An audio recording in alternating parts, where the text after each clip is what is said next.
Good day, viewers, and welcome back to Big Ima Podcast. As promised, on today's episode, we'll be looking into the history of unionism in Nigeria. So, like I promised, we would run us through to how today unionism, came to be, giving us the different struggles, challenges, and the benefit of unionism and how it has shaped our country as a whole. Nigerian workers, especially in local guides, market and traders, had informal system of cooperation, apprenticeships, and collective bargaining. But modern day unionism began under British colonial era. So the modern days unionism can actually be traced back to the year 1912 to 1930s. The first recognized trade union in Nigeria was the Nigerian Civil Service Union, which came to be in the year 1912. And this was formed by African colonial civil servants to fight racial pay gaps and poor treatment. So basically, during this period, the Europeans were earning higher and far better than the Africans and Nigerians counterparts. So those that were working, doing the same work, Europeans were being paid higher and they were given, better treatment. So the indigenous employees came together and fight this discrimination. So in the year 1920s to 1930s, more workers groups began to emerge as colonial industries began to expand. So such of those workers groups were the railway workers, post and telegraph staffs, and the teachers, clerical workers. So these early unions focused on equality with British workers and improved working conditions. So in the year 1938 to 1945 was a major turning point in labor union activism, because it was in this year, in the year 1938, that the trade union ordinance, that is, it was in this year that the law recognizes trade union as a body. So the first trade union law enactment in Nigeria happened in the year 1938. And over 30 unions were recognized within a year. And it was called the Trade Union Ordinance. So in the year 1940s, the labor became a force. And why was it so? After the World War, there came an hardship that had a very serious toll on the standard of living of workers and the general populace. And as a result of that, there was a great general strike that emanated.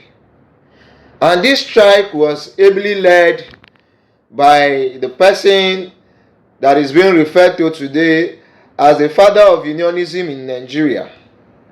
He goes by the name Pa Michael Imodu. And this strike lasted for 45 days. And the protest was all about poor wages and colonial exploitations. And as a result of this strike that lasted for over 45 days, government, realizing that the unity of the workers could not be undermined, gave them a listening ear, submitted to their demands, and had negotiation that led to better allowances and recognition of workers' rights as a whole.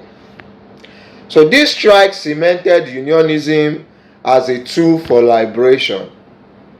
So you can see that unionism has been on for a very long time.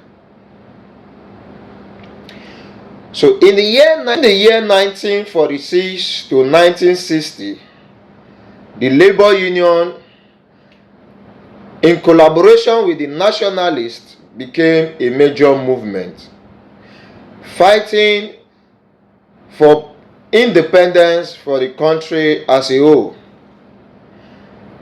Unions began to connect with the political fight for independence, and the key leaders for this drive were the Rail Workers Union, Taxi Drivers Union, Teachers Union, and these were ably led by Michael Imodu, Nduka Eze, Esco Toyo, and they were supported by the great nationalists Obafemi Awolowo, Ahmadu Bello, Tafawa Balewa, and Nnamdi Azikiwe.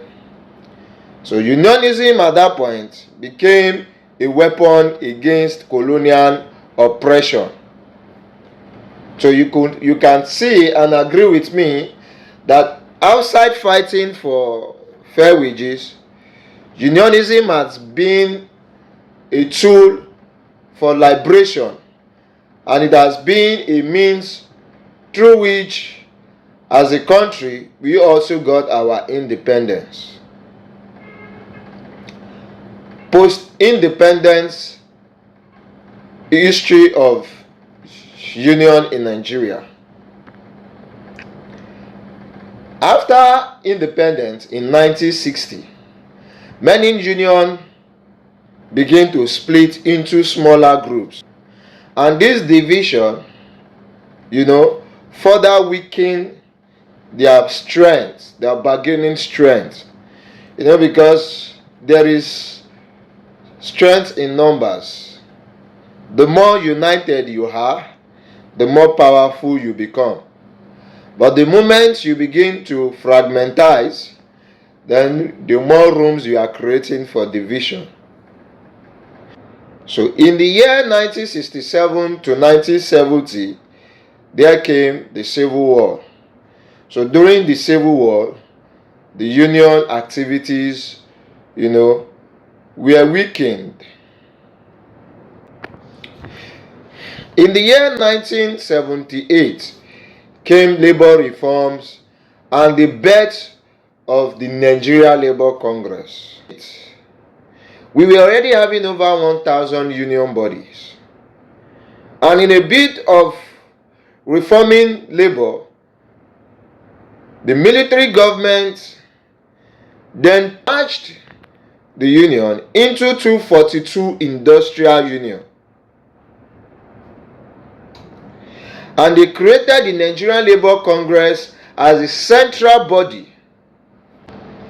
So since then, the Nigerian Labour Congress has been an umbrella for all the labor unions as at that time.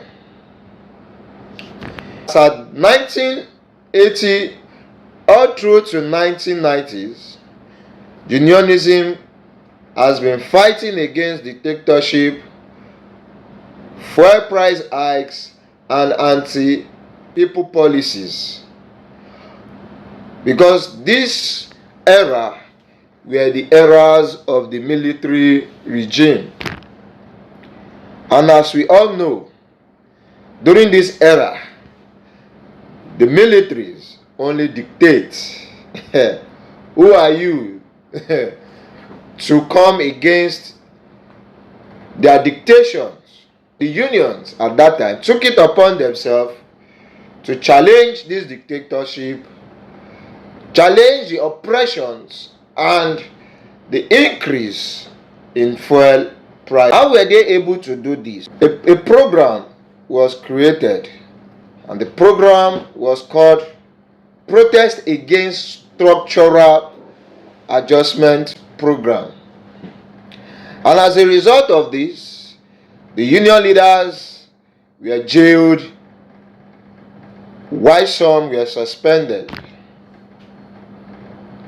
In the year 1994, the Nigerian government dissolved the leadership of the Nigerian Labour Congress. But despite the suppressions, the unions remained a voice for the people. So in the year 1999, after the return of the civilian rule in 1999, Adams Oshiomhole became the Nigerian Labour Congress president. And there were numerous protests and strikes that were organized and launched against fuel subsidy removal. Unionism re-emerged as a democratic force. So as a bid to curb the influence of the Nigerian Labour Congress, the Trade Union Congress was created in the year 2005. And the creation of the Trade Union Congress led to the unionism, which has expanded into banks, telecommunications, oil and gas, education, and healthcare. So together, the Nigerian Labour Congress and the Trade Union Congress are now the two major bodies representing as an umbrella for every other labor and industrial union organizations to be under. In our next episode, I will break down all the unions that are under the respective umbrellas of Nigeria Labour Congress and the Trade Union Congress. I would give a brief history of each, and to also help Nigerians, would also give a detailed explanation on how these bodies can be called upon or can be contacted, so that if we have any workforce working anywhere that needs to be unionized, they will be able to go through our advice and suggestions and get unionized without any rancor. It has been an interesting journey, but it has been a journey that has been both interesting and also both challenging. So, what are the current issues driving unionism? We still have the issue of the minimum wage, the fuel subsidy. The current regime of President Bola Ahmed Tinubu has removed fuel subsidy. So, what the union is now fighting for is how to further reduce the price of fuel, so that every Nigerians, every workers out there can be able to buy the fuel at an affordable price. Other issues surround insecurity, unemployment, workers' rights in both private and public sector, and pension reforms, just but to mention a few. Modern days unionism and youth involvement. Today, unionism is shifting from only factories and civil services to gig workers, which are the both Uber dispatch riders, media and entertainment, tech and startup spaces, student workers alliances, human rights and government advocacy. So my dear viewers, I hope with this I have been able to enlighten you and give you a little bit of detail of the journey of unionism in Nigeria so far.